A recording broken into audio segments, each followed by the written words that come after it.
अज्ञानतिमिरान्धस्य ज्ञानाञ्जनशलाकया चक्षुरुन्मीलितं येन तस्मै श्रीगुरवे नमः। हरिः ओम्। ವೀಕ್ಷಕರೇ ನಮಸ್ಕಾರ. ಗ್ರಹಚಾರ ಪರಿಹಾರ ಚಾನೆಲ್ನ ವಾರ ಭವಿಷ್ಯ ಕಾರ್ಯಕ್ರಮಕ್ಕೆ ಸ್ವಾಗತ. ಈಗ ವೃಷಭ ರಾಶಿಯವರ ಈ ವಾರದ ಭವಿಷ್ಯ ಹೇಗಿದೆ ಅಂತ ಸಂಕ್ಷಿಪ್ತವಾಗಿ ತಿಳ್ಕೊಳ್ಳೋಣ. ಈ ವಾರ ಸ್ತ್ರೀಯರಿಂದ ಸ್ವಲ್ಪ ವಂಚನೆಗೆ ಒಳಗಾಗ್ತಕ್ಕಂತಹ ಸಾಧ್ಯತೆಗಳಿವೆ. ಮತ್ತು ಶತ್ರುಗಳ ಉಪಟಳ ಕೂಡ ಈ ವಾರ ಜಾಸ್ತಿ ಇದೆ. ನೀವೆಲ್ಲೇ ಹೋದರೂ ಒಂದು ರೀತಿ ಏನು ಹೇಳ್ತಾರೆ, ಬೆನ್ನು ಬಿಡದ ಬೇತಾಳ ಅಂತಾರಲ್ಲ, ಹಾಗೆ ಎಲ್ಲಿ ಹೋದರೂ ನಿಮ್ಮ ಬೆನ್ನು ಹಿಂದೆ ಬಿದ್ದು ಕಾಡ್ತಾ ಇರ್ತಾರೆ.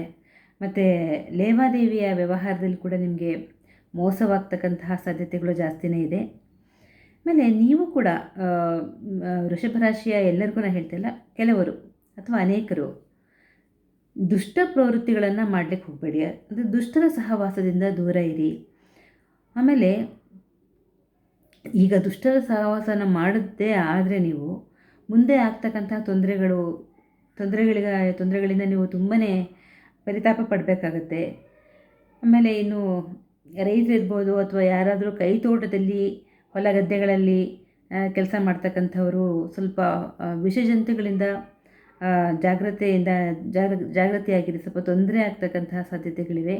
ಹೀಗಾಗಿ ಮತ್ತು ಈ ವಾರ ನಿಮಗೆ ಸ್ವಲ್ಪ ಜ್ವರ, ಈ ಕರುಳಿಗೆ ಸಂಬಂಧಪಟ್ಟಂತಹ ಜಠರಕ್ಕೆ ಸಂಬಂಧಪಟ್ಟಂತಹ ತೊಂದರೆಗಳು, ರಕ್ತದೋಷ, ಇದೆಲ್ಲ ಅನಾರೋಗ್ಯ ಸಮಸ್ಯೆಗಳು ಕಾಡ್ತಕ್ಕಂತಹ ಸಾಧ್ಯತೆಗಳು ಕೂಡ ಇದೆ.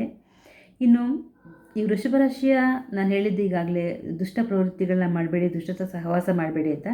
ವೃಷಭ ರಾಶಿಯ ಸ್ತ್ರೀಯರಾಗಲಿ ಪುರುಷರಾಗಲಿ ಯಾರೇ ಆದ್ರೂ ಕೆಟ್ಟ ಜನರ ಸಹವಾಸದ ಕಾರಣ ನೀವು ತೊಂದರೆಗೆ ಸಿಲುಕ್ತೀರಿ. ಮತ್ತು ಈ ಒಂದು ಸಹವಾಸ ನಿಮಗೆ ಏನಕ್ಕೆ ಅಂದರೆ ಸಾಲ ಸೋಲಕ್ಕೆ, ಮತ್ತು ಏನು ಹೇಳ್ತಾರೆ, ಈ ಬರಬಾರ್ದ ಕಾಯಿಲೆ ಬಂತು ಅಂತ ಹೇಳ್ತಾರಲ್ಲ, ಹಾಗೆ ಬೇಡವಾದಂತಹ ಕಾಯಿಲೆಗಳು ಬರೋದಕ್ಕೆ ಕೂಡ ಕಾರಣವಾಗಬಹುದು. ಇದು ಸೂಕ್ಷ್ಮವಾಗಿ ಹೇಳ್ತಾ ಇದ್ದೀನಿ, ತಿಳ್ಕೊಳ್ಳಿ. ಮತ್ತು ಜೋಪಾನವಾಗಿರಿ. ಸಮಸ್ಯೆಗಳ ಪರಿಹಾರಕ್ಕೆ ಅಂದರೆ ಅದೇನೇ, ಈಗ ನಾನೇನು ಹೇಳಿದೆ, ಕೆಟ್ಟ ಜನರ ಸಹವಾಸದಿಂದ ದೂರ ಇಡಿ ಮತ್ತು ನೀವು ಕೆಟ್ಟ ಕಾರ್ಯಗಳನ್ನು ಮಾಡಲಿಕ್ಕೆ ಮುಂದಾಗಬೇಡಿ. ಹಾಗೂ ನಿಮಗೊಂದು ವೈದಿಕ ಪರಿಹಾರ ಬೇಕು ಅಂದರೆ ನೀವು ನರಸಿಂಹ ಸ್ತೋತ್ರವನ್ನು ಕೇಳಿ ಅಥವಾ ಹೇಳ್ಕೊಳ್ಳಿ.